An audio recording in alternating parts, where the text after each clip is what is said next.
Hello， 大家好，我是先锋军。海贼王戈尔蒂·罗杰的死开启了大海贼时代的序幕。那是海元历1498年，53岁的罗杰在其出生地东海的罗格镇被处刑，罗杰时代宣告终结。然而罗杰的那一句去找吧，我把所有财宝都放在了那里，如燎原之火一般点燃了年轻一代海贼们的激情。当时年仅20多岁的月光莫利亚就是众多被点燃的年轻海贼中的其中一个。今天我们就来说一说这位曾经的七武海掌管着僵尸帝国的当代枭雄月光莫利亚。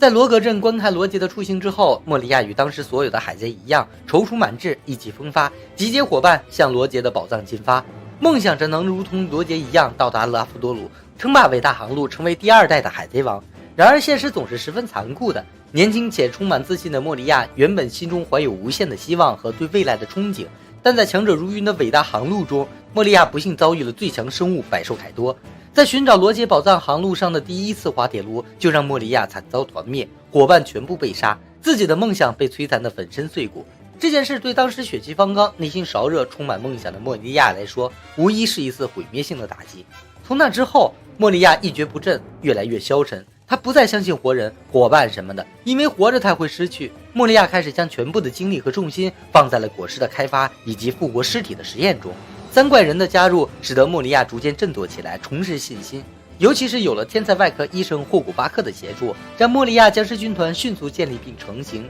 在莫利亚的僵尸大军中，甚至拥有了魔人狂战士奥兹和治国传说的斩龙武士龙马，曾经名震天下的大海盗约翰船长，这些曾经都是这个世界中赫赫有名的人物，在莫利亚影音果实的能力和霍古巴克医生的手术作用下，重现于这个世界，使莫利亚的僵尸军团有了顶梁柱，莫利亚才有了重新叱咤一方的底气。而三怪人中的另外2位，一位拥有幽灵果实的僵尸指挥官佩罗纳，以及拥有隐身果实的僵尸指挥官阿布萨罗姆，虽然他们不是伟大航路上举足轻重的人物，但是他们 bug 级别的能力也为莫利亚的东山再起提供了强有力的辅助。就在莫利亚和他的僵尸军团慢慢崛起时，莫利亚却迎来了伟大航路上第2次滑铁卢草帽海贼团的到访。因为高居王下七武海之位，心高气傲的莫利亚根本没把路飞这个超新星放在眼里，仿佛在他的心里只有新世界的凯多才是强者，其他所有人都是徒有虚名，不值得一提。很快莫利亚就因为他的轻敌付出了惨重的代价。路飞等人一开始只是因为好奇而来到莫利亚的地盘，结果因为莫利亚对他们下手了，草帽海贼团的伙伴们被夺走了影子，因此路飞等人与莫利亚的战斗已经在所难免了。说到战斗，所有人都说莫利亚的果实纯属七武海垫底存在。在被凯多团灭后，莫利亚一直处于消沉状态，慢慢就放弃了对自身的修行。他经常挂在嘴边的话就是交给你了，说明莫利亚习惯于依赖他人，同时也依赖于自己的果实能力，加上自己笨拙又庞大的身躯，使得莫利亚才会看上去特别的弱。但莫利亚真的很弱吗？且不论他手下那些人物，单从莫利亚对果实能力的运用和开发来说，影银果实可以操控能力者自身的影子，能让影子进行攻击或者防御，相当于自己的一个分身，还能变成各种形状、各种样式，变成液体状态，甚至还可以分裂，比如分裂成蝙蝠之类的形态攻击敌人。另外，影银果实还可以夺取并控制他人的影子，将夺取的影子注入僵尸，让僵尸复活，并且拥有生前的战斗力。最厉害的是注入影子的尸体会变成对能力者唯命是从的傀儡僵尸。也就是说，莫利亚复活的僵尸十分强大，那么几乎等同于拥有了强大的护卫，甚至是军团。比如奥兹这种角色，将来莫利亚如果能夺取诸如巨人族这种战斗力，就可以拥有自己的巨兵海贼团。甚至有人推测，如果有一天莫利亚复活了白胡子或者是罗杰的尸体，莫利亚的僵尸集团的势力将会更加恐怖，成为最强的海贼兵团。当然，这只是设想。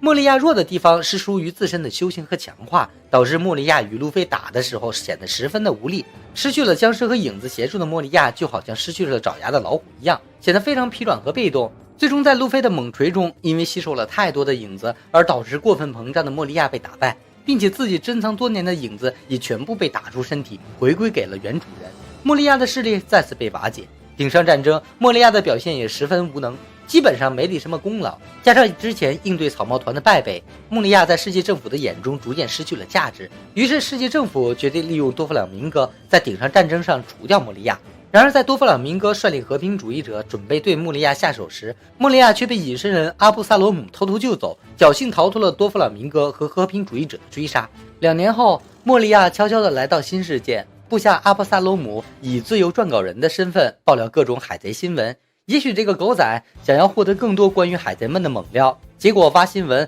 挖到了黑胡子的地盘，被黑胡子干掉，并被与之溪流夺得了隐身果实。而莫利亚为了寻找阿布萨罗姆，来到了黑胡子的根据地蜂巢，却遭到了黑胡子等人的伏击。莫利亚表现出来的一直是一种猥琐、自大、残暴的形象，但从其部下对其忠心耿耿的程度来看，莫利亚应该是对部下十分义气的一个人，才能换来如此一帮忠心的伙伴。在顶上战争之后，报纸上爆出莫利亚战死的消息，佩罗纳得知后伤心的痛哭。而2年后，莫利亚为了寻回阿布萨罗姆，只身一人前往黑胡子的蜂巢要人，不顾自己的安危，想要救回阿布萨罗姆的性命。纵使不再相信活人，也害怕再失去伙伴。莫利亚对自己的船员可以说尽到了应尽的责任，甚至准备好了为船员牺牲自己的性命。从这方面来说，莫利亚还是十分值得尊敬的。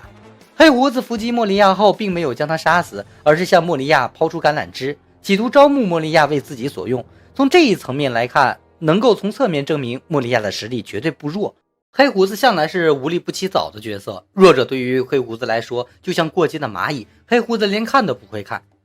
而那些拥有稀有果实能力的强者，黑胡子一般采用的办法就是将其杀死，将果实夺过来为己所用。但是对于莫利亚，黑胡子采用另外一种方法，就是招募到自己的手下。这充分证明了2个事情：一，莫利亚的能力绝对不弱，甚至可以说很强，在未来黑胡子也许需要莫利亚的能力，为自己制造大批的僵尸士兵，来巩固自己在新世界的江湖地位。2，莫利亚对于影音果实的开发和应用，非普通人能达到的。这也是为什么黑胡子没有把莫利亚也杀死，将影音果实夺过来。因为影音果实如果放在他人身上，也许发挥不出很大的能力，只有莫利亚能把影音果实的能力开发到最大的程度，甚至可以推测2年后的莫利亚也许就已经觉醒了影音果实的能力，可以使周围活物死物的影子都为自己所用。那么黑胡子到底出于什么原因想要将莫利亚招到自己的麾下呢？其中最主要的原因就是整个海贼王世界中，只有莫利亚有能力打造出一支世界最强海贼团的实力的。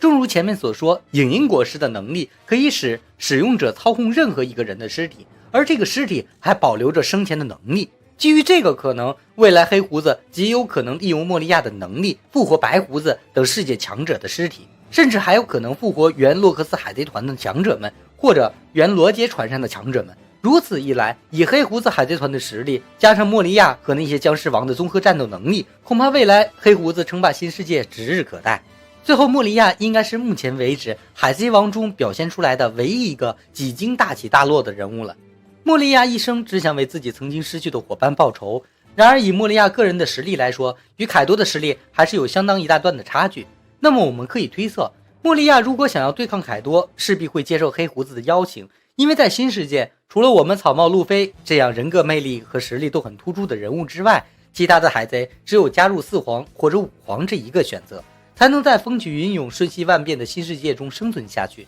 和之国篇，莫利亚和他的僵尸大军是否会卷土重来，成为对抗凯多的一支骑兵呢？就让我们一起拭目以待吧。我是先锋君，咱们下期见。